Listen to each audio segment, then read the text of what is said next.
भव्यात्माओं, गोमटसार जीवकान ग्रंथराज सिद्धांत चक्रवर्ती नेमिचंद्र महाराज पाप और पुण्य इनके संबंध से नव पदार्थों का जो वर्णन कर रहे हैं, ये थोड़ा सा अलग विषय है।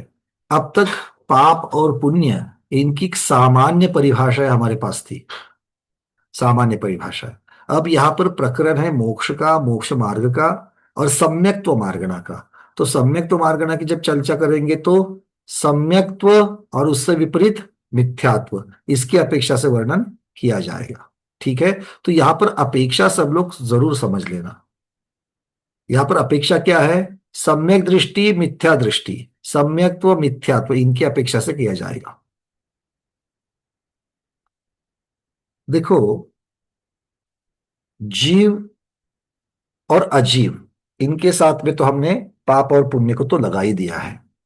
अब सबके साथ में अगर हम कल की जो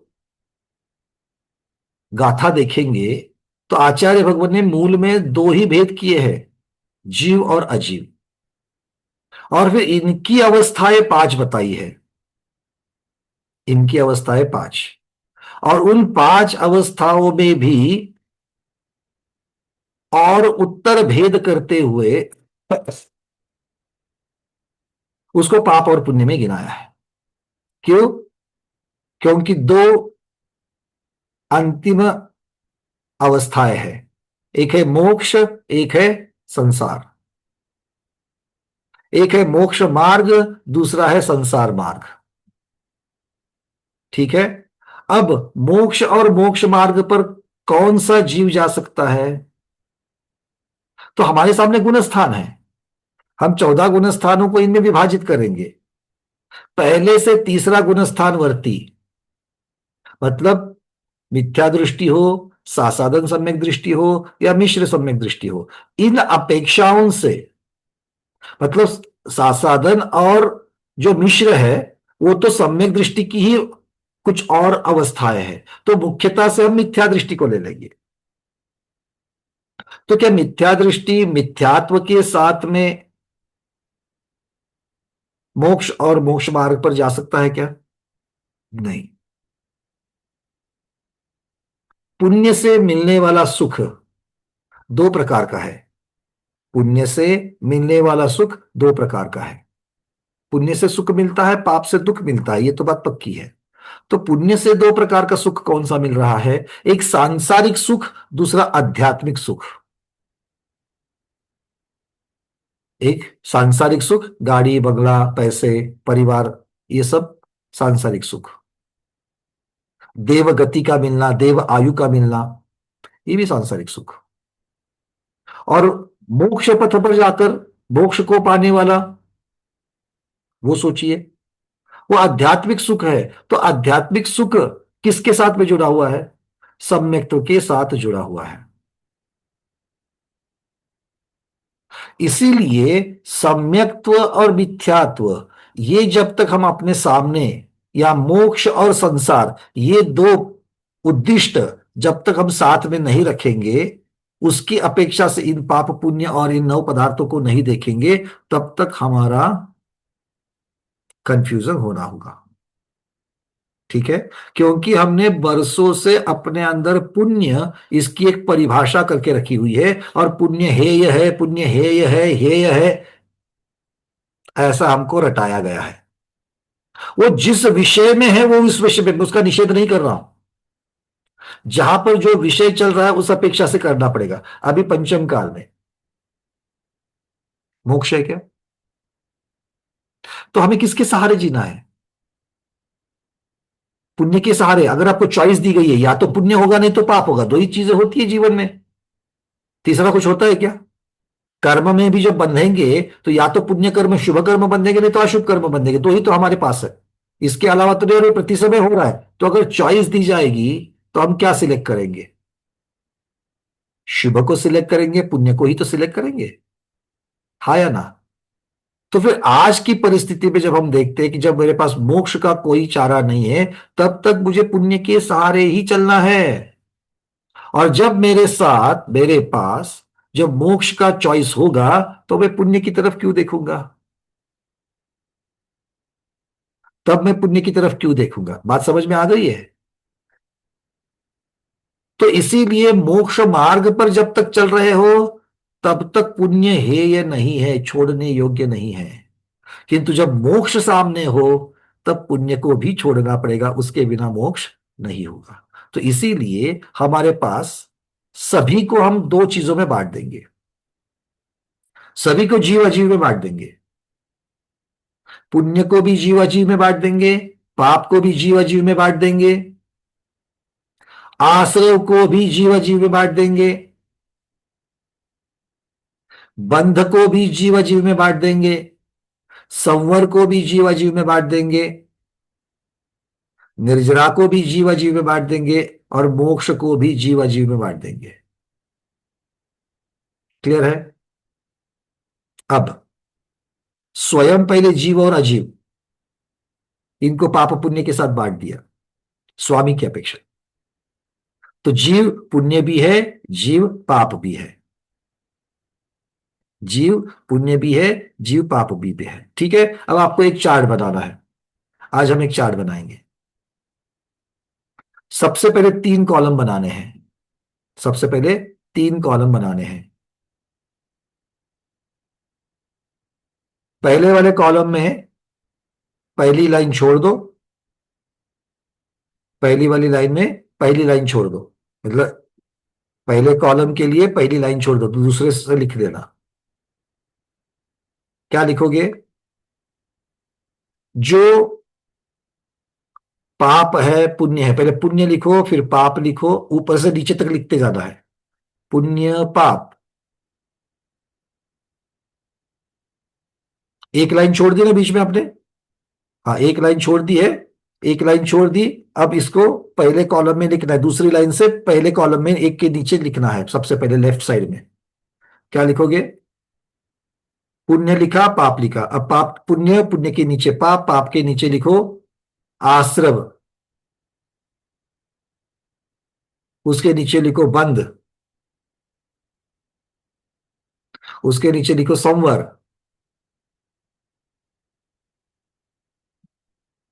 उसके नीचे लिखो निर्जरा, और उसके नीचे लिखो मोक्ष।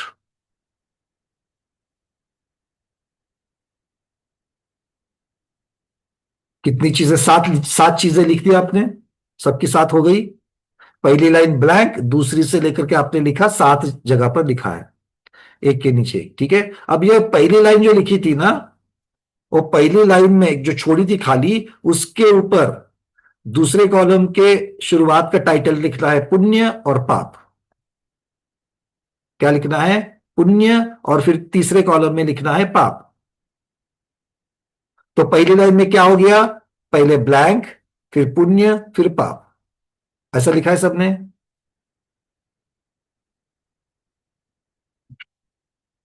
ये देखो, अगर मैं ऐसे पेपर दिखाऊं तो यहां पर आपने दो दो नंबर्स की लाइन से 8 नंबर की लाइन तक यहां पर लिखा है ना? पुण्य से लेकर के मोक्ष तक। अब पहली लाइन ब्लैंक छोड़ी थी, तो ये आपका पहला कॉलम हो गया। अब दूसरे कॉलम की शुरुआत में ऊपर लिखना पुण्य, इधर लिखना पाप, पहली लाइन में। तो क्या होगा? पुण्य के नीचे दूसरी लाइन में पुण्य का संबंध किससे होगा? सॉरी, यहां पर पुण्य पाप नहीं लिखना है, यहां पर जीव और अजीव लिखना है। जीव और अजीव, दूसरे के टाइटल जीव है, तीसरे का टाइटल अजीव है। सॉरी, दूसरे का जीव है, तीसरे का अजीव है। ठीक है, अब जीव में, जीव के नीचे पहली क्या है? पुण्य। तो क्या होगा कॉम्बिनेशन? पुण्य जीव, और फिर क्या कॉम्बिनेशन होगा? पाप जीव। समझ में आ गई बात? सबको कॉलम समझ में आ गए? हम्म। अब जीव के नीचे पुण्य में लिखना है। जीव के नीचे पुण्य की लाइन में लिखना है, तो वो क्या कहलाएंगे? पुण्य जीव। लिखो पुण्य जीव, और कोलन विसर्ग दे दो, और उसके सामने लिखो सम्यक दृष्टि, वृत्ति इत्यादि। सम्यक दृष्टि, वृत्ति इत्यादि।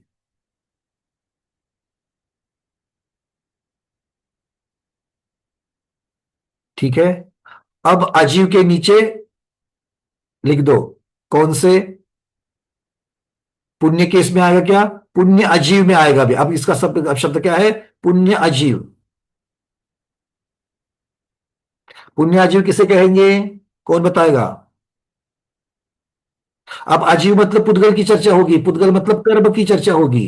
तो कर्म में पुण्य और क्या है? पाप, रॉ मटीरियल। ठीक है ना? तो पहले पुण्य है, पुण्य के सामने क्या लिखोगे? पुण्य अजीव। पुण्य अजीव में क्या है?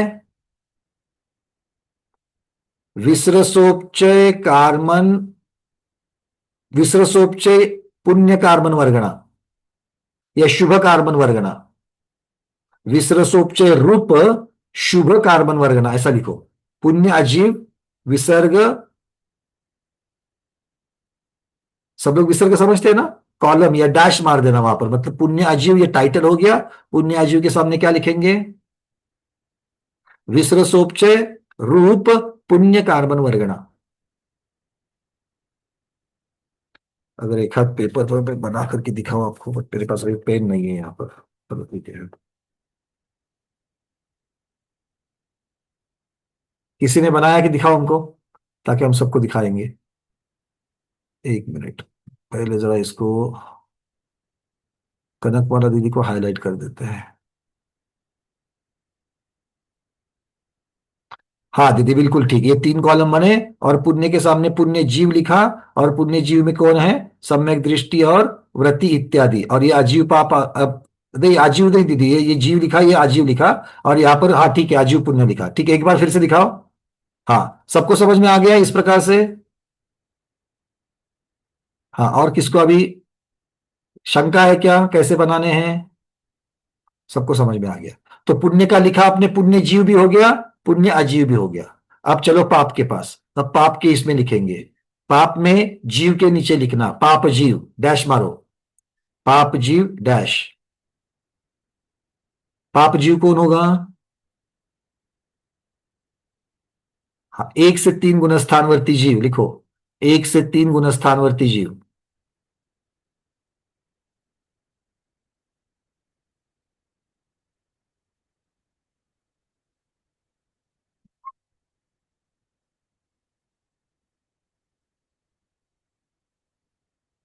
ठीक है।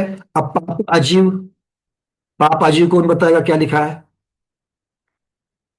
पाप अजीव कहाँ आएगा? अजीव के कॉलम में पाप के सामने लिखना है। अर्चना दीदी, पाप अजीव में क्या लिखेंगे?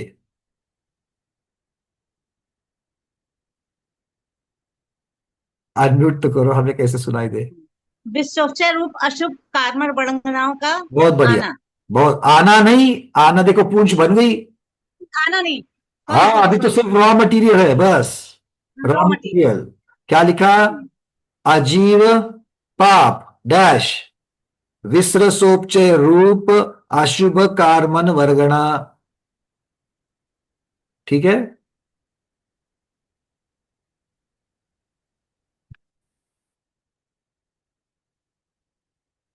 इसमें एकांत नहीं लेना है। ठीक है ना? कार्बन लिखा है, नो कर्म वर्गणा भी आएगी इसमें। क्योंकि आश्रय तो दोनों का होता है, बंध दोनों का होता है, निर्जरा सबकी होती है। ठीक है, चलिए। अब तीसरा क्या है? पुण्य और पाप के बाद आश्रव। अब आश्रव में क्या आएगी? 2 कॉलम में आश्रव जीव, आश्रव अजीव। ठीक है।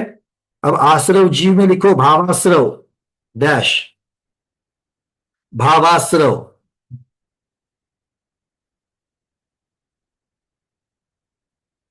आश्रव जीव को ही भावाश्रव कहेंगे। ठीक है। भावाश्रव में क्या लिखेंगे? जिन परिणामों से, लिखो जगह, ज्यादा ज्यादा जगह लगने वाली है। हाँ, अब नहीं है तो अभी अभी शॉर्ट में लिखो, बाद में अच्छा सा बना लेना। ठीक है। क्या है ये? आज के मेरे सिलेबस में था ही नहीं है। और आपके अभी कुछ प्रश्न देखे मैंने व्हाट्सएप के, कि बहुत सारे लोगों के यही समझ में नहीं आ रहा है कि शुभ और अशुभ कैसे लगाया है, जीव अजीव कैसे लगाया है। तो इसलिए एक थोड़ा रेडीमेड चार्ट बनाया जाए, आपके साथ बनेगा तो आपको हमेशा के लिए याद रहेगा। ठीक है, चलो। तो भावाश्रव, भावाश्रव में क्या लिखेंगे? जीव के ऐसे परिणाम, जीव के ऐसे परिणाम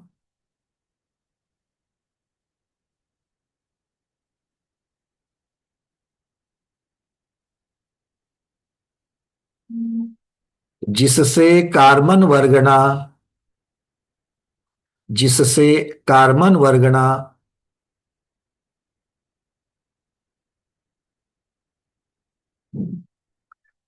कर्मरूप परिणत हो जावे, कर्मरूप परिणत हो जाएंगे। ठीक है। इसके दो भेद होंगे, पुण्य भावाश्रव, पाप भावाश्रव।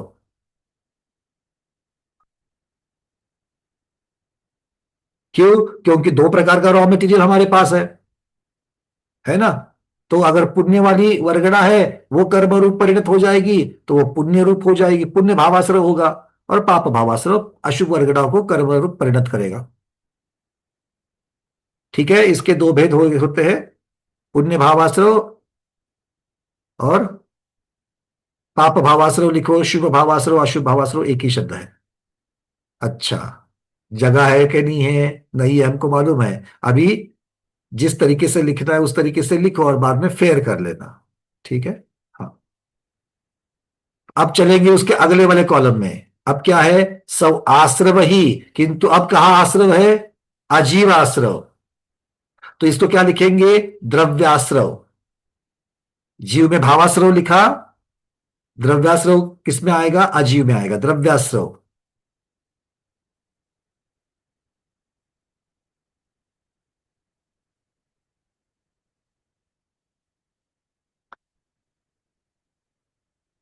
विश्रसोपचय कार्बन वर्ग, विश्रसोपचय रूप कार्बन वर्गणाओं का,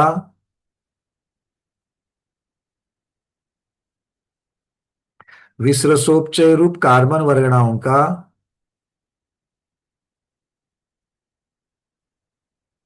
कर्मरूप साक्षात परिणमन, कर्मरूप साक्षात परिणमन।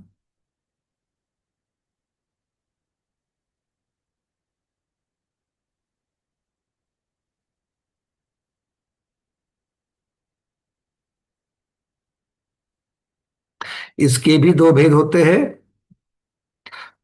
शुभ कहो या पाप पुण्य कहो, पुण्य द्रव्याश्रव, पाप द्रव्याश्रव कहो, या शुभ द्रव्याश्रव अशुभ द्रव्याश्रव, कुछ भी लिखो। अब यहां लिखने की जरूरत नहीं ना, शुभ और पुण्य एक ही है। अब इतना तो मालूम है ही है। हाँ, कितना लिखेंगे? इतना ही है कि भैया जो लिख रहे हो 6 महीने के बाद पढ़ो तो समझ में आवे। ठीक है ना? नहीं तो दोष किसको देंगे? खुद को नहीं देना है दोष, मुझे देना है। पंकज भैया ने क्या लिखाया था हमको, हमको अपना ही पढ़ने के लिए नहीं आ रहा है। ठीक है, चलो। अब क्या हो गया? कौन सा वाला पूर्ण हो गया? आश्रव पूर्ण हो गया। चलो, दूसरा क्या है उसके आगे? बंध। लिखो, भावबंध, भावबंध। बंध में पुण्य के कॉलम में लिखना है, सॉरी जीव के कॉलम में लिखना है। बंध, बंध, बंध के सामने जीव के कॉलम में क्या लिखेंगे? भावबंध। इसी को जीवबंध कहा जाएगा। ठीक है ना? इसी को जीवबंध भी कहा जाएगा, क्योंकि जीव के नीचे लिखा है। तो मैं यहां पर अलग अलग लिख के नहीं दे रहा हूं। जैसे भावाश्रव लिखा, उसके ब्रैकेट में जीव आश्रव भी लिख सकते हैं। ठीक है, तो वो समझ लेना। और जहां पर हमने द्रव्याश्रव लिखा है, उसको अजीव आश्रव भी कह सकते हैं। सबको समझ में आ गई बात? चाहिए तो अपने अपने यहां पर ब्रैकेट में लिख देना उसको। बंध को भी ऐसा सब जगह पर जीव अजीव लगाना है अभी। जीव बंध, अजीव बंध कहो, या फिर भाव बंध, द्रव्य बंध कहो, एक ही अर्थ है। भावबंध, भावबंध में क्या लिखेंगे?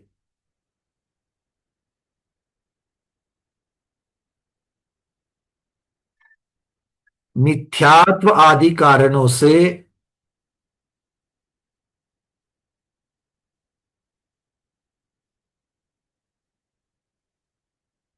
या मिथ्यात्व आदि परिणामों से, ऐसा लिखो।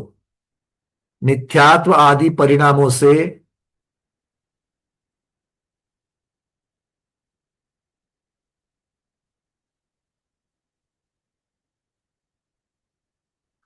नहीं नहीं, एक तो गलत हो गया, अरे माफ करना। यहां क्या लिखेंगे? जीव के ऐसे परिणाम, जीव के ऐसे परिणाम, ब्रैकेट में लिखो मिथ्यात्व आदि, क्योंकि ये भाव की चर्चा चल रही है। जीव के ऐसे परिणाम,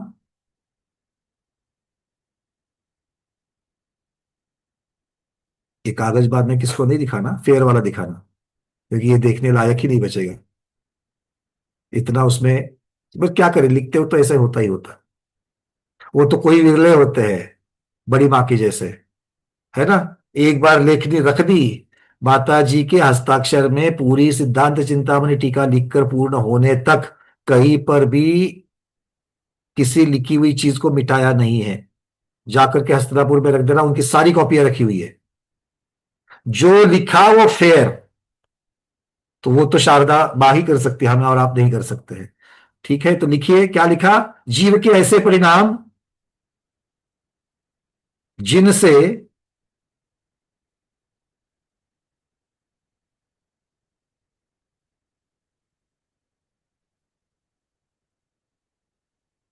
कार्बन वर्गना आत्म प्रदेशों के साथ, आत्म प्रदेशों के साथ एक क्षेत्रावगाह, एक क्षेत्रावगाह संबंध को प्राप्त होती है। जीव के ऐसे परिणाम जिनसे कार्बन वर्गना आत्म प्रदेशों के साथ एक क्षेत्रावक गाह संबंध को प्राप्त होती है और बनी रहती है।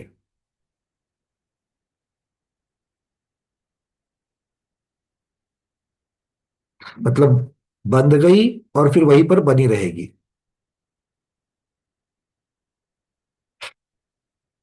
जिनको समझ में नहीं आएगा वो लिखना सत्व रूप बनी रहती है, ये भी लिख सकते हैं समझ में आने के लिए।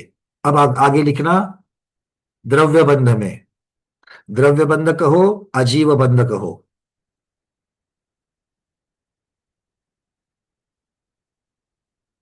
कार्बन वर्गनाओं का आत्म प्रदेशों के साथ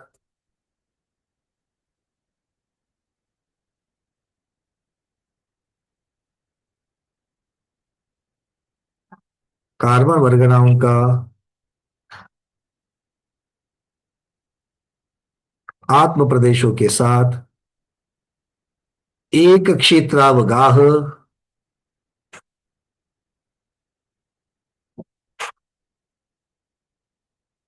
साक्षात संबंध होना, साक्षात संबंध होना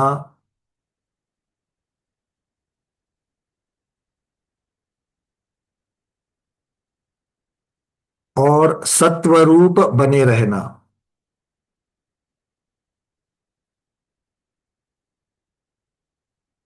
ये इसलिए लिख रहा हूं क्योंकि आश्रम और बंध में फर्क समझ में आए। अगला क्या है अभी? निर्जरा है कि संवर है? संवर, संवर लिखो। अब भाव संवर लिख सकते हैं, जीव संवर लिख सकते हैं, दोनों के अर्थ एक ही है।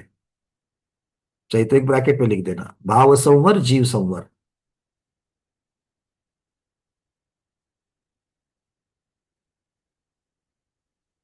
जीव के ऐसे परिणाम, जीव के ऐसे परिणाम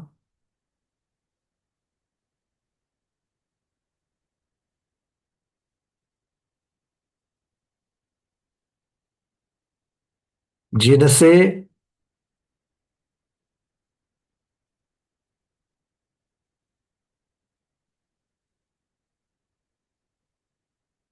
जिससे विसर्सोपचय रूप कार्बन वर्गनाओं का, विसर्सोपचय रूप कार्बन वर्गनाओं का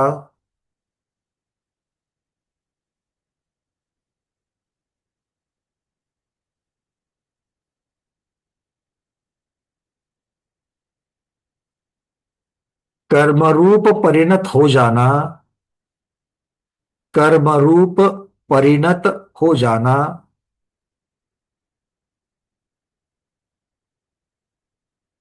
रुक जाता है। जो आश्रय में लिखा एग्जैक्टली उससे उल्टा।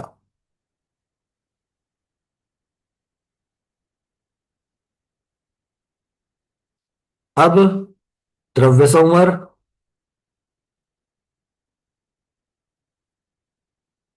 विसर्जोपचय रूप कार्बन वर्गणाओं का,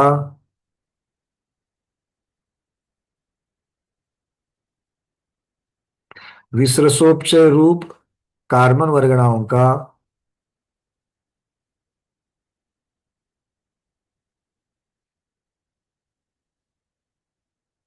कर्मरूप परिणत होना, कर्मरूप परिणत होना, साक्षात रुक जाना। परिणमन होना लिखो, परिणमन होने की क्रिया लिखो, कुछ भी एक ही अर्थ है। ठीक है, इसको क्या लिखा आपने? द्रव्य संवर या अजीव संवर, अर्थ एक ही है। अजीव क्यों कहा? साक्षात पुद्गल से संबंधित है। द्रव्य क्यों कहा? साक्षात पुद्गल से संबंधित है। अर्थ एक। चलो अब क्या है? निर्जरा।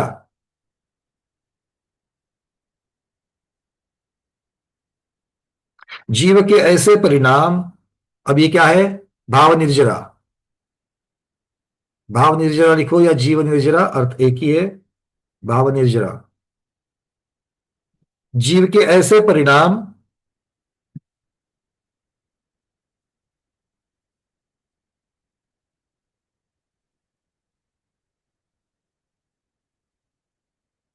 जिनसे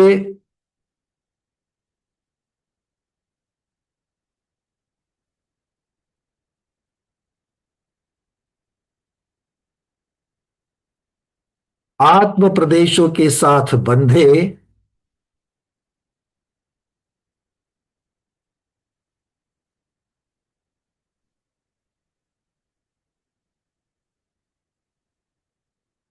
आत्म प्रदेशों के साथ बंधे कर्मों का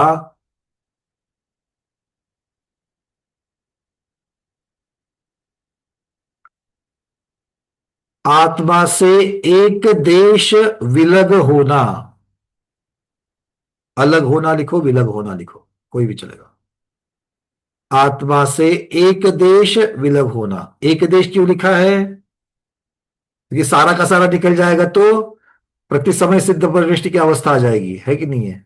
तो थोड़ा थोड़ा, एक देश मतलब थोड़ा थोड़ा निकलते जाता है, वो निर्जरा है। अब द्रव्य में लिखो द्रव्य निर्जरा या अजीव निर्जरा। कौन बताएगा? अब क्या, अब इतना सारा अब आपके पास अनुभव निर्माण हो गया है। अब बोलो क्या लिखेंगे द्रव्य निर्जरा में? कौन बताएगा? सुजाता दीदी आप बताइए।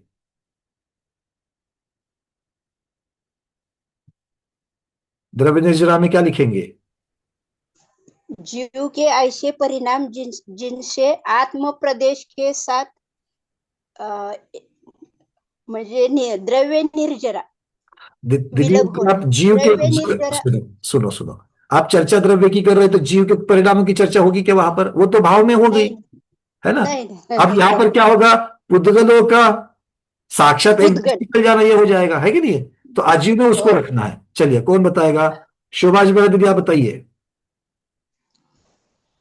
मिश्र सोपचय रूप कार्बन वर्गणाओं का अरे अब एक मिनट, आत्मा से नहीं रुको, अब यहां पर विसर्जोपचय रूप की आएगी क्या बात? कि उनकी कर्म कार्बन वर्गना ऑलरेडी कर्म रूप परिणत हो चुकी है।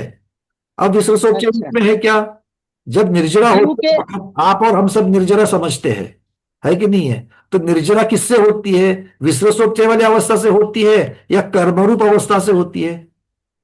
कर्मरूप अवस्था से होती है ना? मतलब इसमें विसर्जोपचय शब्द आएगा क्या? नहीं। भाव निर्जरा में विसर्जोपचय शब्द आया क्या?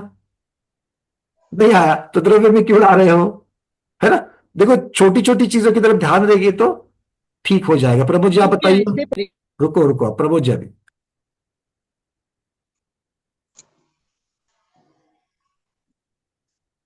एक मिनट, एक मिनट अनम्यूट करिए।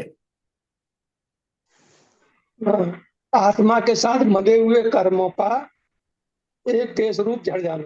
साक्षात झड़ जाना, क्योंकि साक्षात मतलब वो क्रिया की बात चल रही है। ठीक है, चलिए बहुत बढ़िया। लिखिए सब लोग। आत्म प्रदेशों में लगे लगे हुए कर्मों का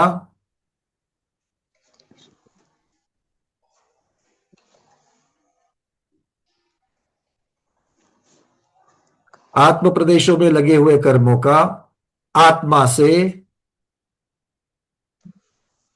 साक्षात एक देश अलग होना। साक्षात एक देश अलग होना।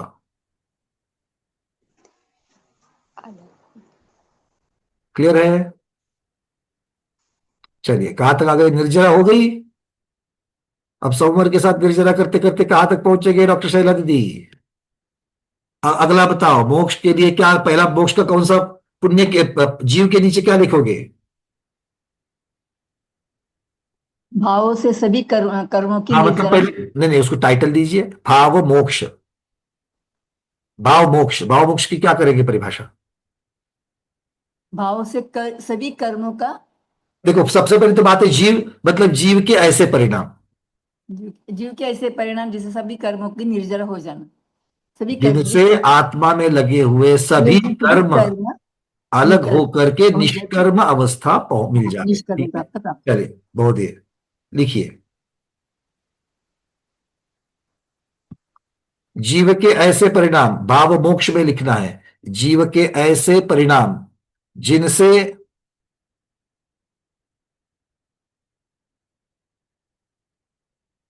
आत्मा में आत्म प्रदेशों में लगे हुए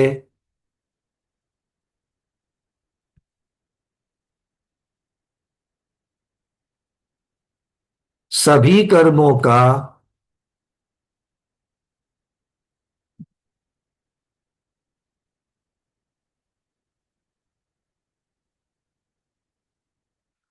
अलग होकर, सभी कर्मों का अलग होकर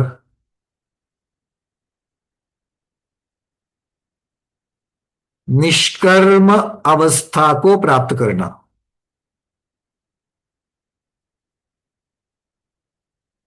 निष्कर्म अवस्था को प्राप्त करना।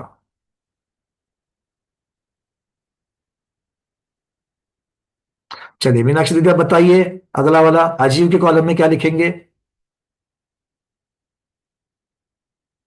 उसमें द्रव्य मोक्ष आएगा हम्म, और आत्मा प्रदेशों में लगे कर्म प्रदेशों का साक्षात पूर्ण रूप से क्षय हो जाना। चलिए ठीक है, और निष्कर्म अवस्था का प्राप्त होना। संपूर्ण ये कहेंगे अलग हो जाना। चलिए एक ही बात है, बहुत बढ़िया। लिखिए, द्रव्य मोक्ष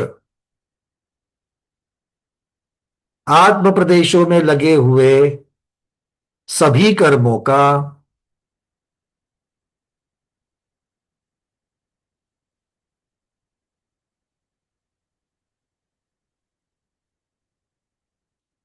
आत्मा से संपूर्ण अलग होकर, आत्मा से संपूर्ण अलग होकर साक्षात निष्कर्म अवस्था प्राप्त होना।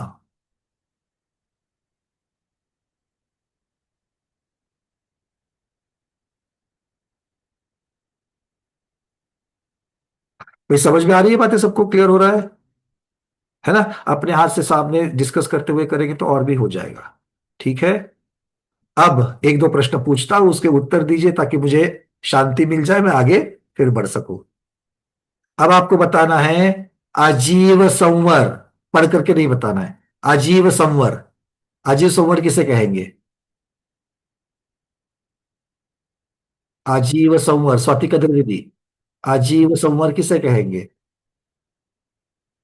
वंदना भैयाजी, हम्म, विसरसोपचे कर्मवर्ग नाका कर्मरूप परिणत होना। दीदी आपकी आवाज कट रही है, जरा वीडियो बंद करके बताएंगे।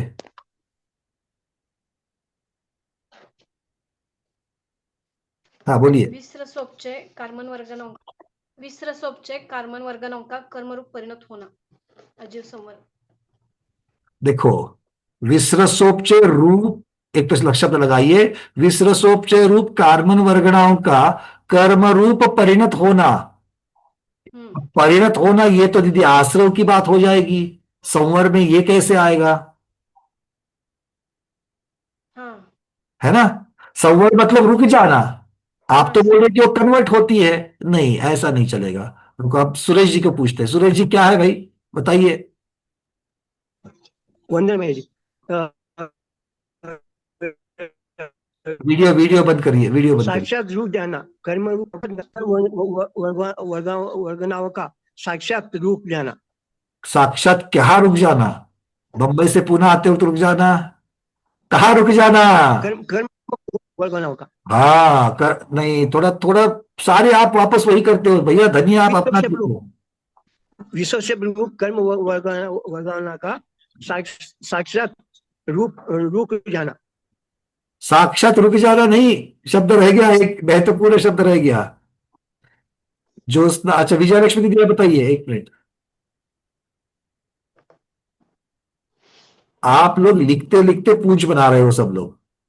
विसर्जोपचय से रूप के वर्गणा के कर्म रूप रहते हैं ना, उसको परिणित करने का मैं अपनी भाषा में बोल, अपनी भाषा में भी पूछ बना दिया आपने। अरे आप लोग संवर में परिणत होने की बातें क्यों कर रहे हो?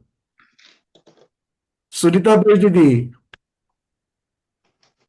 वंदना भैया, विसर्जोपचय रूप कार्बन वर्गनाओं का कर्म रूप परिणत होना, रुक जाना। बस बढ़िया, सब लोगों ने ये लिखा है कि नहीं लिखा? यही मैंने लिखवाया था। अगर जिसने ऐसा नहीं लिखा है भैया, थोड़ा ध्यान दे दो, ठीक है? क्योंकि रुक जाना, साक्षात में रुक जाना, विसर्जोपचय का कर्म रूप परिणत होना, रुक जाना, ये क्या है? संवर है, ठीक है ना? चलिए, अच्छा, जीव आश्रव कौन बताएगा? जीवाश्रव किसे कहते हैं? रेखा दीदी, जीवाश्रव। पीडीएफ को देखने की जरूरत नहीं होनी चाहिए, थोड़ा सा याद करो, 5 मिनट पहले ही चर्चा हुई, ज्यादा ज्यादा 5 मिनट पहले। हाँ, नहीं तो मैं हूं यहां पर। नहीं नहीं, मैं हाँ। बोलता हूँ। हाँ बोलो। जीव के ऐसे परिणाम हम्म, जो कार्बन वर्गना कर्म रूप परिणत हो जाना। कौन सी जीव कार्बन के वर्गना? मेरे घर की, आपके घर की, कौन सी कार्बन वर्गना? विसर्जोपचय रहित, हाँ, विसर्जोपचय ये सहित शब्द लगाएंगे ना, पूछने वाला शांत हो जाएगा। हमें शांत करना है पूछने वाले को, वो वापस विकास हाँ हर तरह कुछ पूछेगा नहीं फिर। विसर्जोपचय रूप जीव के ऐसे परिणाम जिनसे परिणाम जो विसर्जोपचय कार्बन विसर्जोपचय वर्गनाओं का कर्म रूप में परिणत होना। जीव के साथ परिणत होना, ये जीवाश्रव है। चलिए, बहुत बढ़िया। भावाश्रव या जीवाश्रव? भावाश्रव को या जीवाश्रव को, चलिए ठीक है। तो सबके समझ में आ गई बात? कुसुम दीदी कलकत्ता, आप थे कि नहीं थे? बाद में ज्वाइन हुए भैया। अच्छा कोई बात नहीं, थोड़ा सा पहले से नहीं, हम सुन लो। भावबंद से ज्वाइन हुए थे, कोई बात नहीं, थोड़ा सा। कोई बात नहीं, आज थोड़ा सा पहले से सुन लेना आप, ठीक है ना? क्योंकि कल कल वाली बात है, थोड़ा सा शब्दों में लिख रहे हैं ताकि उसको याद रख सके। भाई सबको ठीक है, आगे बढ़े। ब्रह्मदेव सूर्य महाराज के चरणों में चलना है, बहुत वेट कर रहा हूं मैं कब से, आकुल व्याकुल हूं मैं उनके पास जाने के लिए। ठीक है, चलिए ब्रह्मदेव सूर्य महाराज के पास चलते। क्या किया है उन्होंने? उन्होंने द्रव्य संग्रह की बहुत सुंदर टीका लिखी है, और द्रव्य संग्रह की टीका में आचार्य ब्रह्मदेव सूर्य क्या मिलते कहते, देखिए, उद्धम मिथ्यात्व विषम भावयम दृष्टिम च कुरु पराम भक्तिम भाव नमस्कार रतो ज्ञाने युक्तो भव सदापि पंच महाव्रत रक्षाम कोप चतुष्कस्य निग्रहं परमं दुर्दांतेन्द्रिय विजयम तपः सिद्धि विधौ कुरुद्योगम। उद्धम मिथ्यात्व विषम, उद्धम उल्टी कर देना, किसका वमन किसका करना है? मिथ्यात्व रूप विष का। चर्चा किसकी कर रहे हैं? पुण्य जीव की चर्चा कर रहे हैं कि पुण्य जीव कौन है। द्रव्य संग्रह की टीका में आचार्य भगवान कर रहे हैं। सबसे पहले कह दिया मिथ्यात्व का वर्णन करने वाला, फिर भावय दृष्टिम च कुरु पराम भक्तिम। सब भावय दृष्टिम मतलब क्या? सम्यक दर्शन। दृष्टि मतलब सम्यक दर्शन, और उसकी भावय मतलब भावना करने वाला। सम्यक दर्शन की भावना करने वाला। तो सम्यक दृष्टि की भावना कैसे करते हैं? सम्यक दृष्टि की भावना कैसे करते हैं? भावना, भाव, श्रद्धान सभी पर्यायवाची है। तो सम्यक दृष्टि सम्यक्त्व की भावना कैसे करता है? प्रमोद जी का हाथ ऊपर है, अर्चना दीदी का हाथ ऊपर है, मीना विनायका दीदी आपका हाथ नहीं दिख रहा है, मीनाक्षी दीदी का हाथ नहीं दिख रहा है। हाँ हेमांगी दीदी बताइए। वंदना भैया, सच्चे देव शास्त्र गुरु पर और जिनेंद्र भगवान ने जो धर्म बताया उसके ऊपर अटूट श्रद्धा करना, वो सम्यक दर्शन की। वो जब करेगा तब सम्यक दृष्टि कहलाएगा। बिल्कुल ठीक। और क्या? सम्यक्त्व की भावना करनी है तो कैसे? मुझे स्वरूप चाहिए। अनंतानुबंधी कषाय का क्षयोक्षम करना। क्योंकि आपने चरणानुयोग की अपेक्षा से बता दिया, देवशास्त्र गुरु वाली बात बता दी, है ना। फिर क्षय क्षय उपशम उपशम वाली बात बता दें। अनंतानुबंधी की 4 कषाय का, वो सारी चीजें आ जाएगी, कर्णानुयोग में आ जाएगी। ठीक है। फिर जो निशंकित्व निकांक्षित्व, देखो सम्यक दृष्टि सम्यक्त्व की भावना कैसे भाता है? बिना शंका करके, बिना आकांक्षा करके, बिना निंदा चुगली करके, बिना दूसरे के दोष उजागर करके, प्रभावना करके, वात्सल्य करके, वात्सल्य करके, है कि नहीं? तो जो पढ़ा हुआ है वो अप्लाई करने के लिए भी आना चाहिए, क्योंकि जब हम इसको संबंध अप्लाई करने के लिए लगाएंगे तब जाकर के हम अपना खुद का निरीक्षण कर पाएंगे। क्या मेरी अभी की जो सोच है, क्या वो सम्यक सोच है? क्या कौन सी सोच? दिन भर में जो भी सोचते रहते हो उसको लगा करके देखना। मैंने ये निर्णय लिया, मैं ये सोचा, उसके बारे में मैंने ऐसा सोचा, आज घर में किचन में ऐसा हुआ तो मैंने ये सोचा, तो क्या वो मेरा सोचना सम्यक था क्या मिथ्या था? ये कब सोचना? सामायिक के लिए बैठते तब। भैया क्या करे, टाइम ही नहीं मिलता सामायिक के लिए। आप कुछ लघु सामायिक हो तो बता देना। अच्छा ये वाली तो आपने पिछली बार लघु सामायिक करके भेजी थी, बट मेरे वो भी और थोड़ा सा कोई शॉर्ट है क्या? अब लघु की भी लघु मांग रहे हैं लोग, है ना। तो हमारे पास तो लघु का लघु एक ही है, ओम। इससे लघु कुछ नहीं हो सकता। ओम से लघु कुछ है क्या? तो लोग बोलते ओम बोलने का भी टाइम नहीं है क्या? टाइम ओम बोलने का भी टाइम नहीं है, तो इससे कुछ लघु नहीं है। आगे बढ़ते चलिए। महत्वपूर्ण बात यह है, क्या कह रहे? उद्दम मिथ्यात्व विषम, मिथ्यात्व रूपी विष का वमन करने वाला, भावयम दृष्टि सम्यक दृष्टि की भावना करने वाला, और कुरु पराम भक्तिम, पराम मतलब उत्कृष्ट भक्ति करने वाला। प्रथमान योग।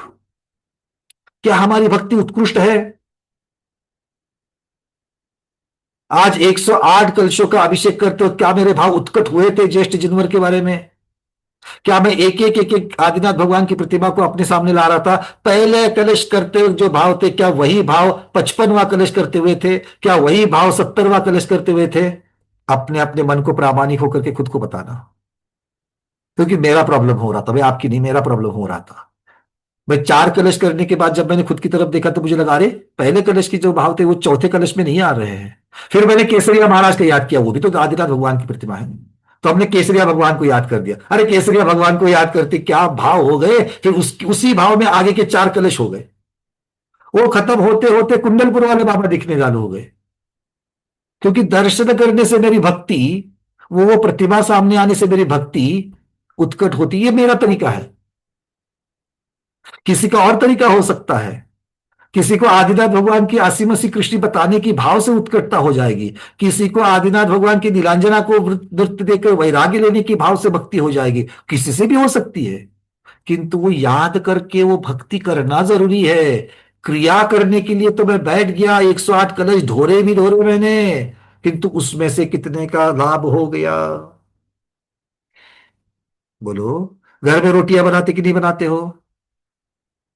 अगर 10 रोटी का आटा अगर लिया है मीनाक्षी दीदी आपने, तो 10 रोटियां बनाती हो, तो 10 रोटी में से अगर 2 रोटियां खराब हो जाए तो कैसा लगता है?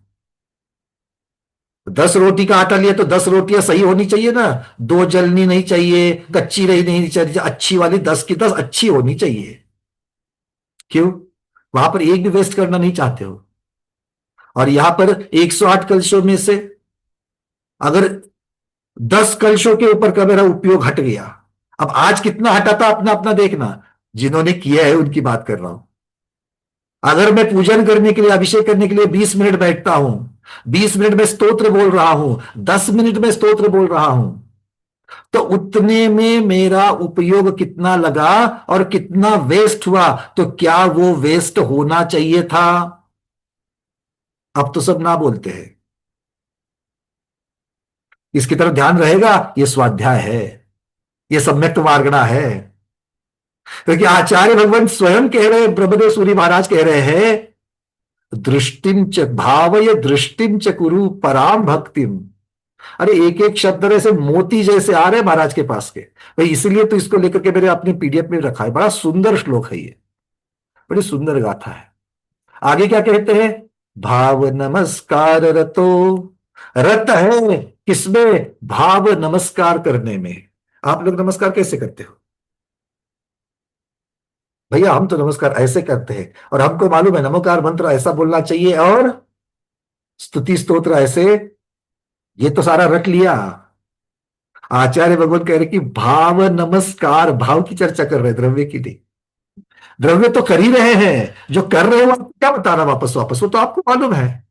भाव नमस्कार में जो तत्पर है, तो भाव नमस्कार में कैसे तत्पर हो सकते हैं? किसी को भी आप जब मन से नमस्कार, या मन से आप किसी को लाइक करते हो, घर में 2 प्रकार के मेहमान आते हैं। एक फॉर्मेलिटी करके, हाँ आप आए हैं तो उनको बिठाना पड़ेगा, पानी वगैरह देना पड़ेगा, और दूसरे बहुत परिचय से है, और तीसरे मैके से अगर मेरी मां ही आ जाए, नहीं तो मेरी बहन आ जाए। फिर देखो भाव, तीनों में फर्क है नहीं? अभी तो सामने आई नहीं है, चिंतन में ही देखो फर्क दिख रहा है कि नहीं दिख रहा है। तो वो मां के प्रति और बहन के प्रति क्यों लगाव है? वो मां है और बहन है इसलिए नहीं, उन्होंने हमारे लिए बहुत कुछ किया होता है। वो हमारे 50 दोषों के ऊपर वो चादर डाल करके उसको अनदेखा करते हैं, इसलिए वो हमको अच्छे लगते हैं। हाँ या ना? तो भगवान अच्छे लगने के लिए क्या करना पड़ेगा? भगवान के प्रति जो नमस्कार है वो भाव नमस्कार होने के लिए क्या करना पड़ेगा? जब तक भगवान के गुण की तरफ मेरा ध्यान नहीं जाएगा, तब तक भगवान अच्छे लगेंगे क्या? वैसे भगवान अच्छे होते हैं, ये तो मैंने मान लिया है। कैसे? आज्ञा सम्यक्त से मान लिया है, आदिगमत से कब मानोगे? है ना? जब तक भगवान की वीतरागता की तरफ, जब मैं भगवान की प्रतिमा का आज दर्शन कर रहा था, तो मुझे दिख रहा था कि भगवान इस अवस्था में जब पहुंचे होंगे, तो किस प्रकार से इन्होंने 8वां 9वां 10वां गुण स्थान पार किया होगा।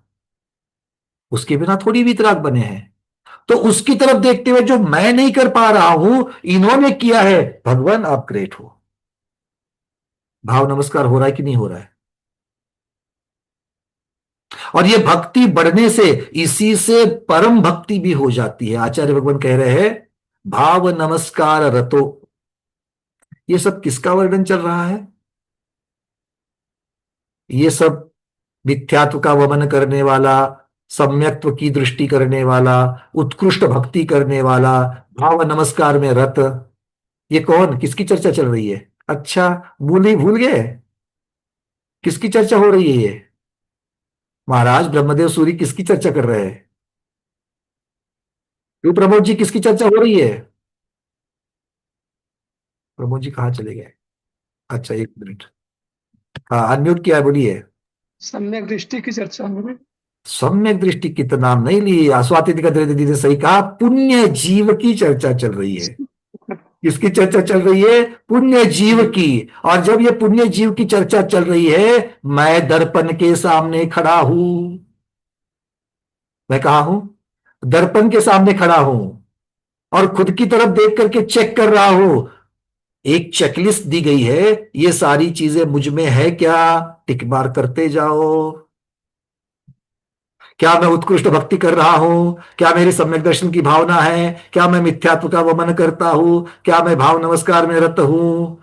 आगे, अब आगे बहुत सारी चीजें, कहीं ना कहीं तो 10 में से 2-4 तो मिल जावे, है ना? सारे के सारे तो छोड़ दो भैया, हमें तो 100% की अपेक्षा ही नहीं है ना? पासिंग मार्क तो कम से कम मिल जावे।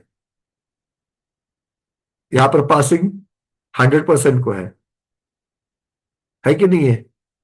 रत्नाकर शावकाचार्य में समंतभद्र महाराज कहते हैं, 8 जो गुण है सम्यक दर्शन के, उनमें से एक गुण भी अगर आपका कम हो जाएगा तो सम्यक दर्शन नहीं है। मतलब पासिंग किसको है? 100% को हो गई ना? तो यहां पर भी यही हालत है, देख लो। आगे कहते हैं, ज्ञाने युक्तो भव सदापि, सदा ज्ञान में लीन, अभीक्ष्ण ज्ञानोपयोग। कहीं भी जाओ चर्चा, हमें बड़ा आनंद आता है। अभी परसों एक विवाह प्रोग्राम में गए थे, वहां पर भी हमारे 2 स्वाध्यायी आ गए वहां से फलटन के।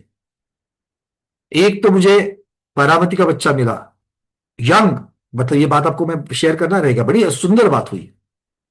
यंग लड़का है, हो सकता है 25 से 30 के साल के बीच का है। वो आकर के, मैं तो उसको पहचानता नहीं था, वो आ गया मेरे पास, भैया वंदना।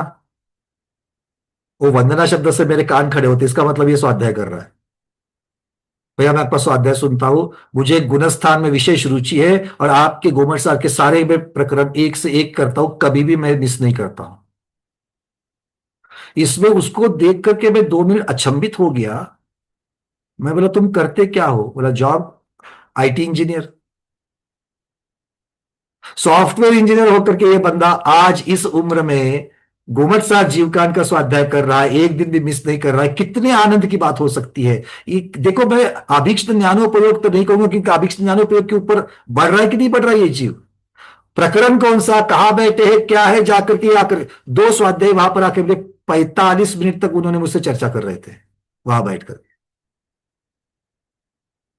किसको क्या लगा होगा, मुझे उससे फर्क ही नहीं पड़ता। उनकी वजह से वहां पर ऐसी जगह बैठ करके मेरे 45 मिनट शुभ में गए कि नहीं गए। तो हमारी रेखा दीदी हमें हमेशा फोन करके बोलती, बड़ी खुश रहती है, भैया वहां मैं गई थी ना उस कार्यक्रम में, तो लोगों ने आकर के मुझे बोला, आप वही है ना?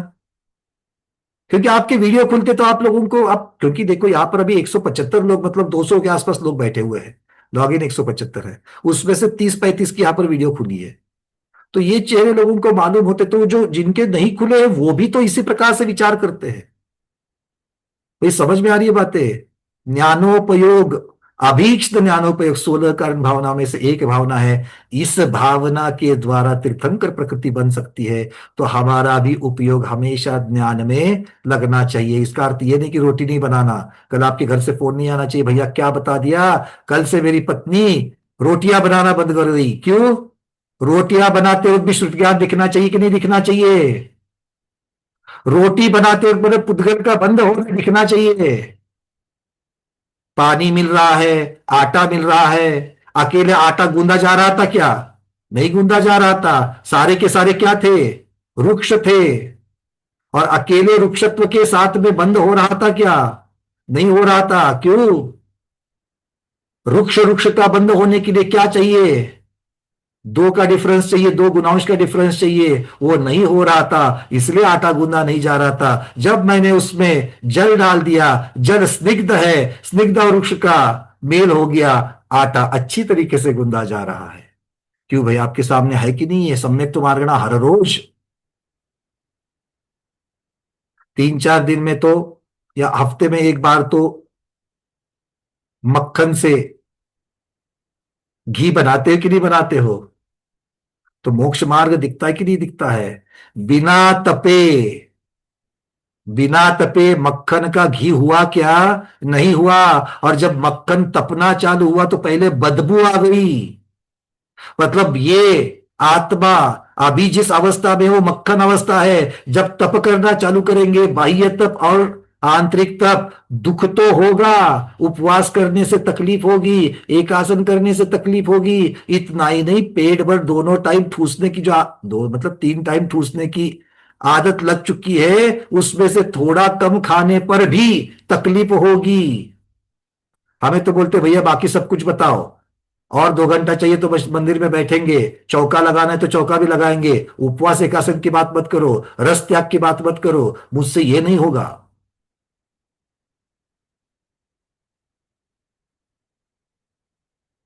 बोलो।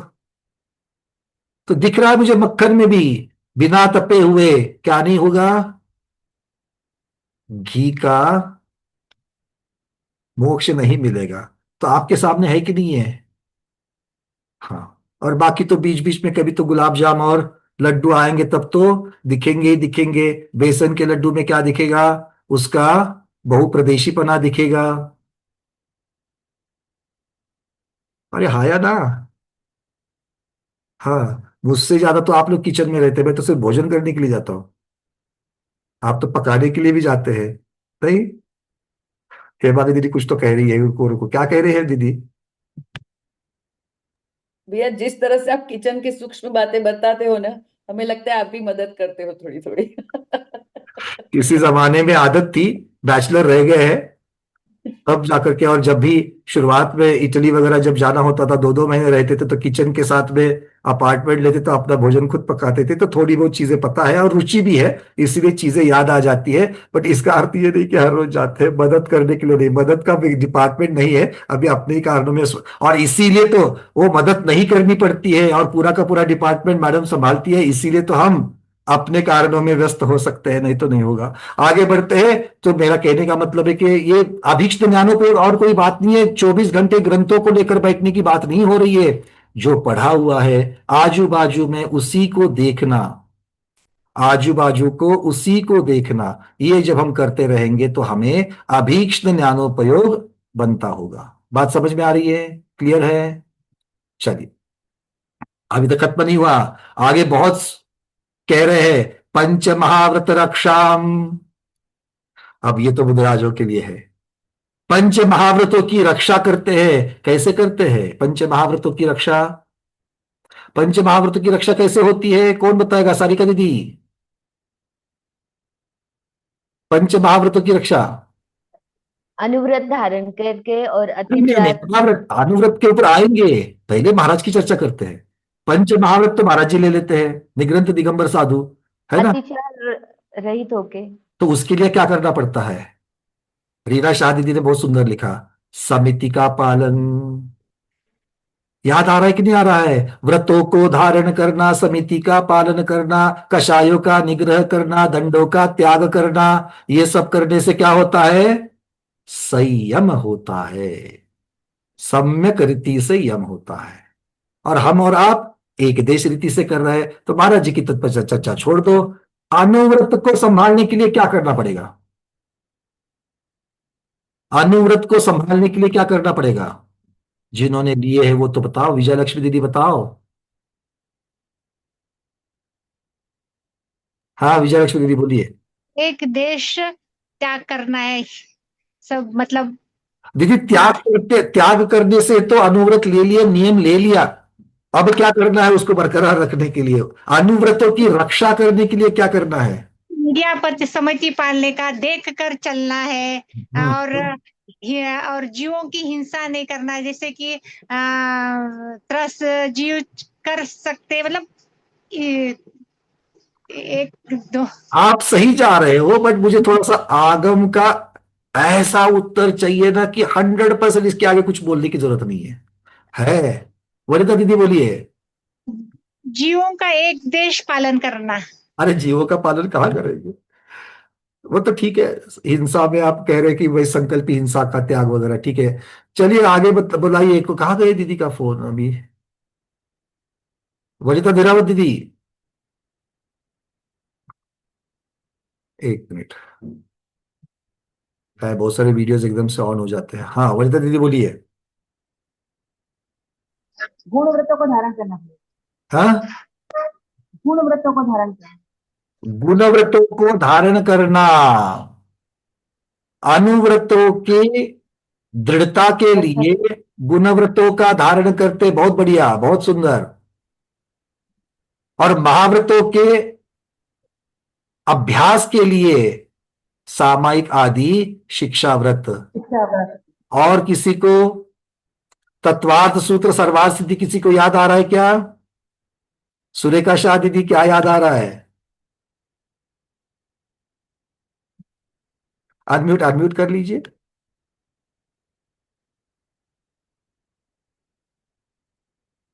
अनम्यूट नहीं हो पा रहा। कनकमाला दीदी आप क्या कहना चाहती हो? वंदना भैया जी, हाँ, 5 इसके जो अत्याचार बताया उसका पालन करते हुए 5 बहुत भावनाओं का पालन सुंदर, करना है। बहुत सुंदर।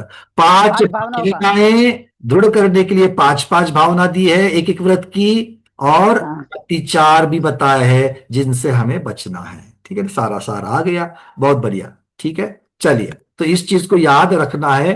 और पंच महाव्रत मुनिराज करेंगे उसकी रक्षा, क्योंकि पुण्य जीव में सम्यक दृष्टि से लेकर के सारी चर्चा चल रही है। अच्छा भाई, अनुव्रतियों की चर्चा हो गई, वो अपने अनुव्रत की रक्षा करेंगे, महाव्रती अपने महाव्रत की रक्षा करेंगे, सम्यक दृष्टि किसकी रक्षा करेगा?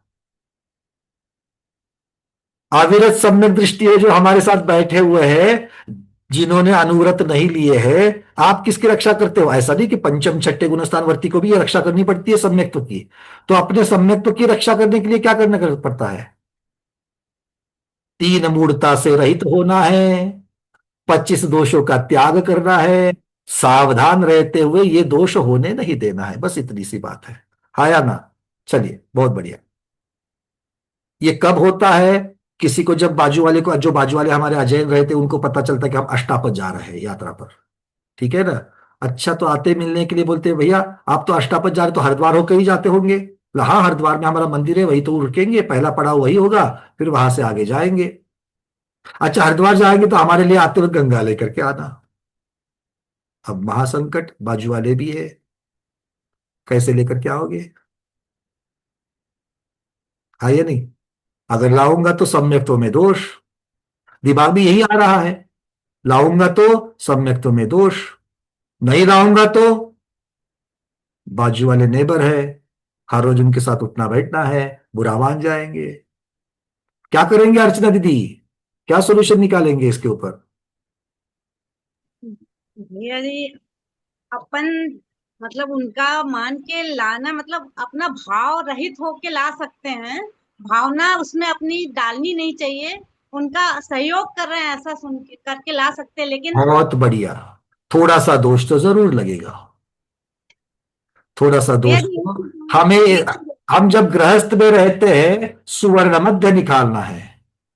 हम वहां पर जाकर के, जैसे हमने पहले भी कहा था, बहुत बार हो सकता है कि ऐसे प्रसंग आते कि आपकी दुकान ऐसे मोहल्ले में है कि उस मोहल्ले में मान लो कि वार्षिक उत्सव चल रहा है अजैनों का, और वहां पर आरती के लिए आपको जाना पड़ रहा है क्योंकि आपकी दुकान भी उस मोहल्ले में है। वो तो वीतराग भगवान का मंडप नहीं है, तो वहां तो जाना पड़ेगा, आरती का थाल हाथ में लेना पड़ेगा। तो ऐसे अनायतनों का सेवन का दोष श्रावक को लगता है, किंतु भावनाओं से हम रहित हो जाएंगे तो दोष ना के बराबर लगता है। भैया जी ऐसे ही जो प्रसाद देते हैं ना, उसमें भी कई बार लेना पड़ता है, लेकिन वो फिर मेट को देते हैं देखो, क्योंकि उनका अपमान नहीं एक कर बात सकते। आपने अपने उत्तर में एक बात बड़ी सुंदर रखी, भावना, श्रद्धान, सम्यक्त्व, सम्यक दर्शन, ये श्रद्धान की बात है, क्रिया की बात नहीं है। सम्यक दर्शन ये श्रद्धान की बात है, क्रिया की बात नहीं है। जब तक आप उस क्रिया को मानते हो तब तक दोष लगेगा। जब तक क्रिया को वो वाली क्रिया करके, पुण्य की क्रिया, मोक्ष मार्ग की क्रिया करके मान करके अगर आप नहीं करते हो तो दोष नहीं है।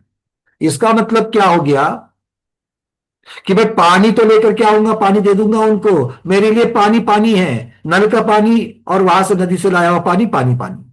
ये मेरा श्रद्धान है।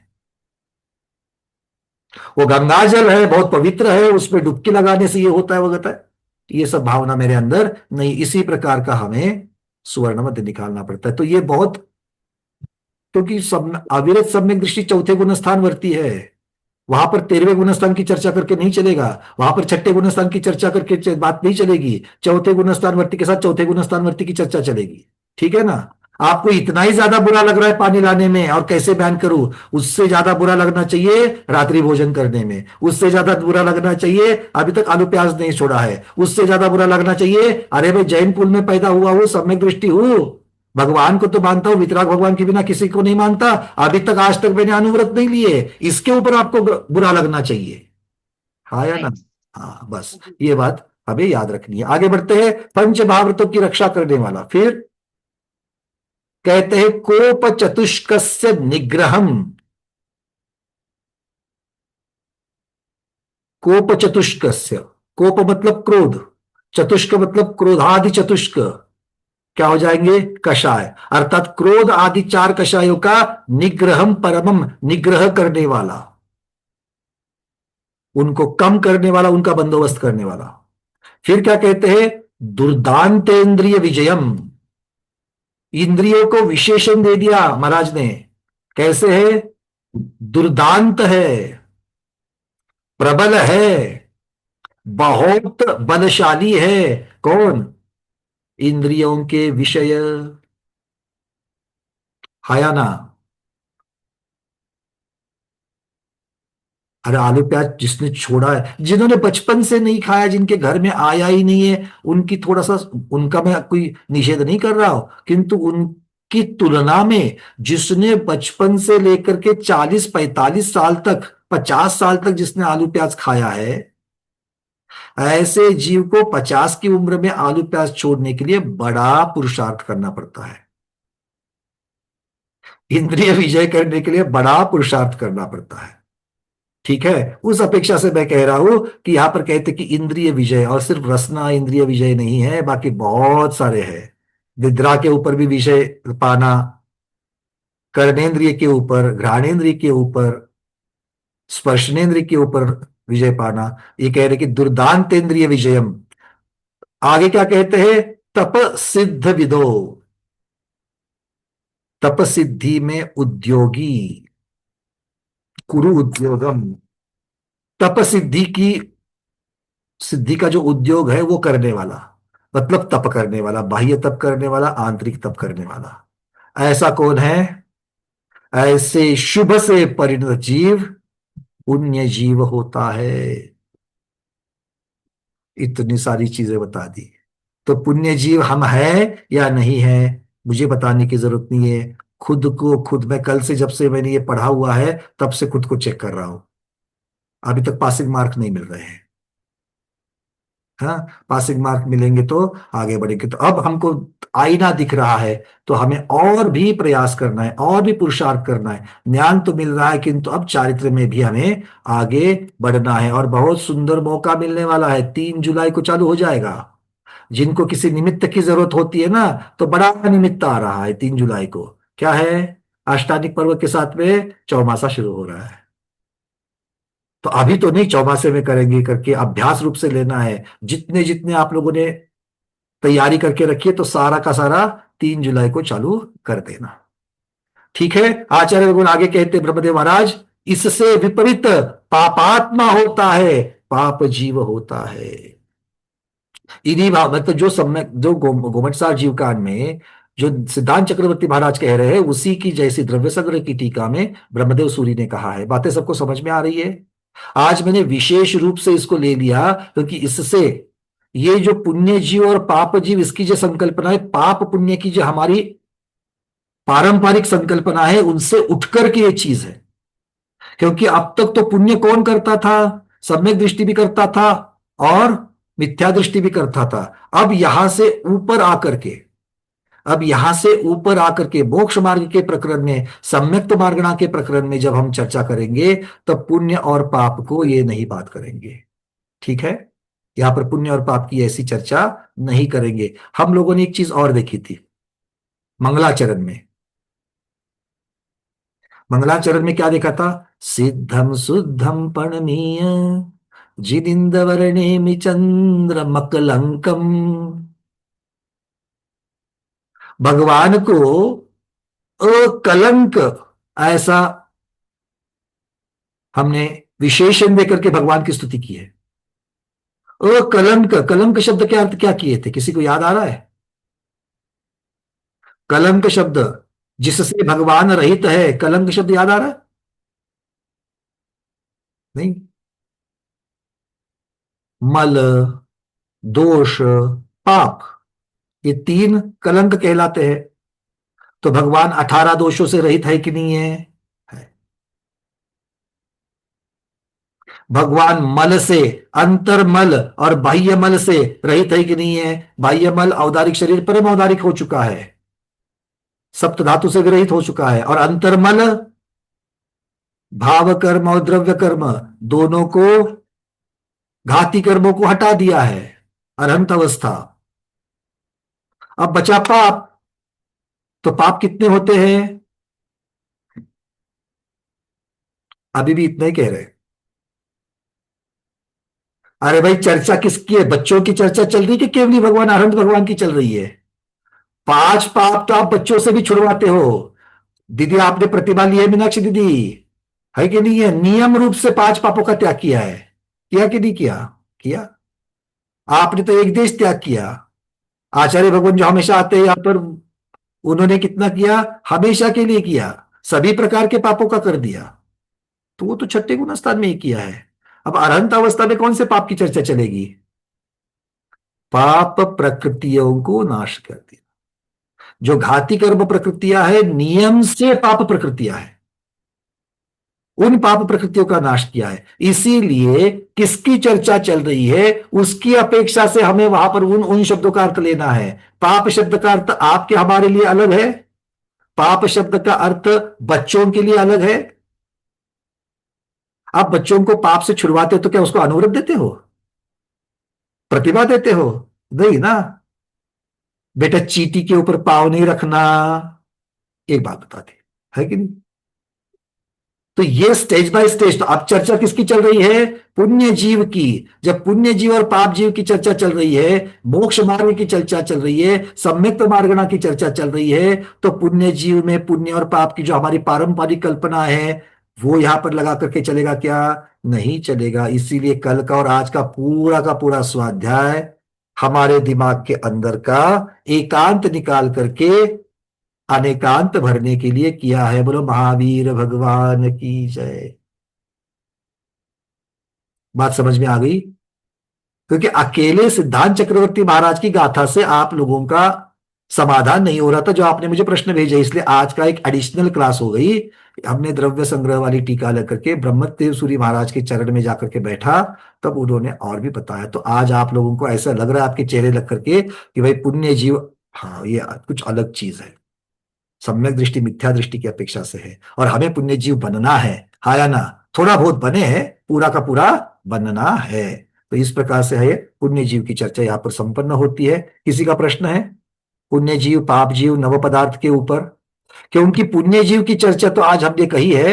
अब आगे की गाथा में 623 नंबर की गाथा में कल की क्लास में हम लोग देखेंगे पाप जीव की परिभाषा।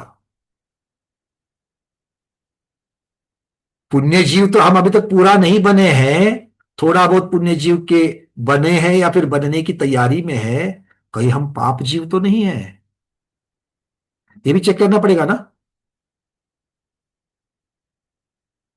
अरे हाँ या ना? चेक करने की जरूरत है कि नहीं है? है। तो कल हम इसी को चेक करेंगे। आज नव पदार्थों का जो वर्णन किया गया, जीव अजीव के द्वारा किया गया, भावाश्रय द्रव्य, भाव और द्रव्य की अपेक्षा से कर लिया गया। थोड़ा सा इंटरनेट की ग्लिच हो गई थी, तो ये बातें समझ में आ रही है सबको? क्लियर हो रहा है? चलिए, तो किसी के प्रश्न होंगे तो प्रश्न लेंगे, नहीं तो आज का स्वाध्याय संपन्न करेंगे। नव पदार्थ के ऊपर जिस तरीके से वर्णन आ गया है पुण्य जीव पाप जीव के ऊपर, किसी के प्रश्न होंगे तो बताइए। सुयोगा दी बोलिए। वंदना भैया, बंद बंद पुण्यजीव मध्ये त्यांनी सांगितलं की जिनसे कार्बन वर्गना आत्म प्रदेशों के साथ एक क्षेत्र अवघना म्हणजे एक क्षेत्र अवघा हे काय समजलं नाही. एक क्षेत्र अवगाह का अर्थ ये होता है कि उसी क्षेत्र में जिस क्षेत्र में आत्मा है उसी क्षेत्र में कार्बन वर्गना भी आएगी. तो हम एक जीव जो है उसके आत्म प्रदेश तो अलग अलग प्रदेशों के ऊपर है, तो उन सभी प्रदेशों के ऊपर कार्बन वर्गना का एक क्षेत्रावगाह मतलब ऐसा संश्लेष बंध होगा, पक्का. एक क्षेत्रावगाह का अर्थ भी हम लेना बोली भाषा में पक्का संबंध होगा. पक्का समज. ठीक. धन्यवाद. मानिक दीदी बोलिए. वंदना भैयाजी. हाँ दीदी. मिथ्यात्व का मन मध्ये काय काय समजायचं आपण काय काय. अब देखिए मिथ्यात्व की चर्चा पहले गुणस्थान में आई थी, तो मिथ्यात्व का 5 प्रकार के मिथ्यात्व को हमें छोड़ना पड़ेगा. एकांत को छोड़ना पड़ेगा और संशय को छोड़ना पड़ेगा, विपर्यय को छोड़ना पड़ेगा. 5 प्रकार के जो मिथ्यात्व है उनको छोड़ना पड़ेगा. अगर कोई कितनी भी प्रतिकूल परिस्थिति आवे और आगम के विरोध में अगर कोई बोले तो उसको ग्रहण नहीं करना है. अच्छा, बात यह भी हो सकती कभी कभी छठे गुणस्थानवर्ती कोई गुरु महाराज है या फिर कोई पंचम गुणस्थानवर्ती कोई आपके गुरु होंगे जिन्होंने आपको पढ़ाया है, या अविरत सम्यक दृष्टि होगा उनसे आपने कहीं कुछ पढ़ा हुआ है. चौथे गुणस्थानवर्ती से भी हम लोग पढ़ सकते हैं. तो किसी विद्वान से हमने पढ़ा हुआ है, वो पढ़ करके हमने उस प्रकार की अपनी बना ली है. किंतु आगे चल करके जब स्वाध्याय कर रहे हैं किसी दूसरे के द्वारा या स्वयं के द्वारा, और अगर आगम प्रमाण मिल जावे, अरे मैं तो ये गलत सोच रहा था क्या, तो वहां पर आगम प्रमाण को आगे मान करके पंथ संत परंपरा सबको पीछे रखते हुए आगम का स्वीकार करना, यह सम्यक्त्व है. नहीं तो उसी समय से हम मिथ्या दृष्टि हो जाएंगे. तो ऐसे मिथ्यात्व का भी हमें वमन करना है, ग्रहित मिथ्यात्व का भी वमन करना. ठीक है, चलिए बहुत बढ़िया. सुनीता दीदी. वंदना भैया. बोलिए. क्या हो गया, फिर से लॉक हो गया शायद. 1 मिनट अनम्यूट करिए. वंदना भैया. भैया चिंतन करने बैठते ना जब सवेरे क्लास की जब पूरी बातें ना हार्डली 5 मिनट तक पूरा याद आता, बाद में कुछ भी याद नहीं आता. उसके लिए आप जैसे ये ट्रिक बता रहे हैं ना, वो ट्रिक बताना वहां भी. देखो 5 मिनट के लिए अगर कोई चीज याद आती है तो उसी का विश्लेषण करते चलना है. अरे बहुत अच्छी बात बताई आपने, 5 मिनट तक आपको यादें आ रही है, क्लास में पढ़ी हुई, बहुत बड़ा आपको वहां पर इनपुट मिल रहा है दीदी, बहुत बड़ा. मैं मतलब है बिल्कुल मन से कह रहा हूं ये. अगर 5 मिनट तक अगर चीजें याद आ रही है ना, एक भी चीज याद आ जाएगी तो उसका मुझे मंथन करते हुए चलना पड़ेगा. किसके साथ, मैं क्या कर रहा हूं. अलग अलग उदाहरण खुद के तो हमको याद आते हैं, अभी 6 महीने पहले के भी याद आते हैं खुद के बारे में जो घटित हुए हैं. ढूंढ ढूंढ करके निकालो. और क्या हम ऐसा कर रहे हैं. और आज तो देखो आचार्य महाराज ने कितने सारे सूत्र दे दिए.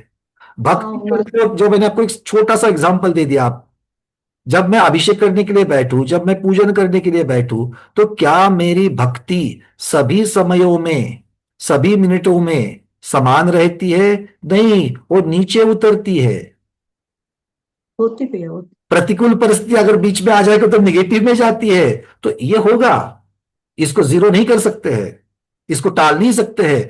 हमें संवेदनशील बनना है, सेंसिटिव बनना है, हमें जागरूक रहना है कि ऐसा होगा ही. पूजन को बैठते हुए ही सोच करके बैठना है कि मेरे भाव समान नहीं रहने वाले, मेरे भाव समान नहीं रहने वाले हैं. तो सावधान रहो, बीच बीच में चेक करो, बीच बीच में चेक करो. अच्छा, जो मैं पढ़ रहा हूं, और इसके लिए मैंने बहुत सारे आपको उपाय बताए हैं कि भैया आप पूजन पढ़ रहे हो, हर रोज अलग अलग पूजन पढ़ लो.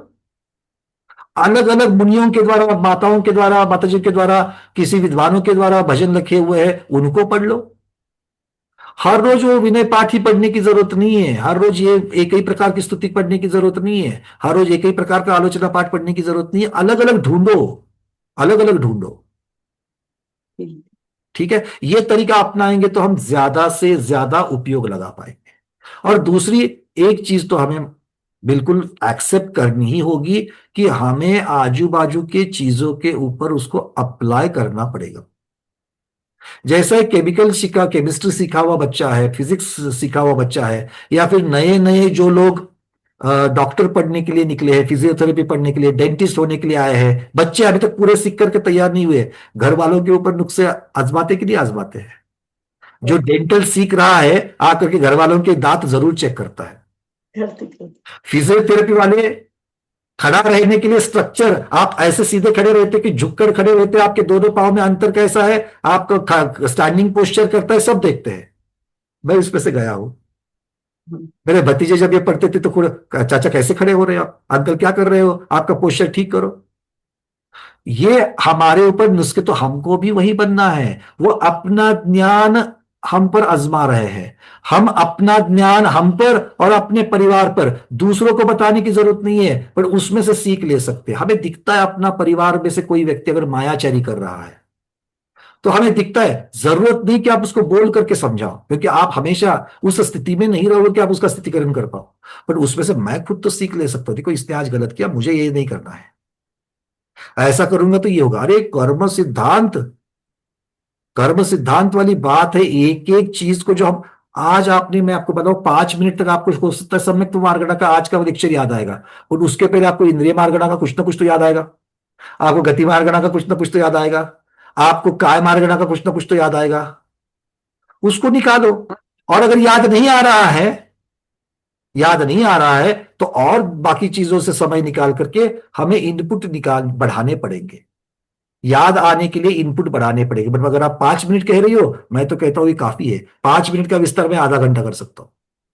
आज ब्रह्मदेव सूरी महाराज की एक ही, आज मैंने कुछ भी पढ़ करके नहीं बैठा था, सिर्फ मैं बैठने से पहले मुझे दिखाई दिया कि अरे 3-4 लोगों ने आज यही प्रश्न किए गए हैं, इसका मतलब इस बात के ऊपर हमको और चर्चा की जरूरत है आगे बढ़ने से पहले। तो पीडीएफ देखो तो वहां पर ब्रह्मदेव सूरी महाराज का लिखा हुआ था, उसको एक बार पढ़ा, एक बार पढ़ते हैं इसमें आज पूरा एक क्लास इसके ऊपर निकल जाएगी, और जो परिणाम मिलना है वो परिणाम मिल जाएगा। देखते ही मैंने आज उसी के साथ शुरुआत किया।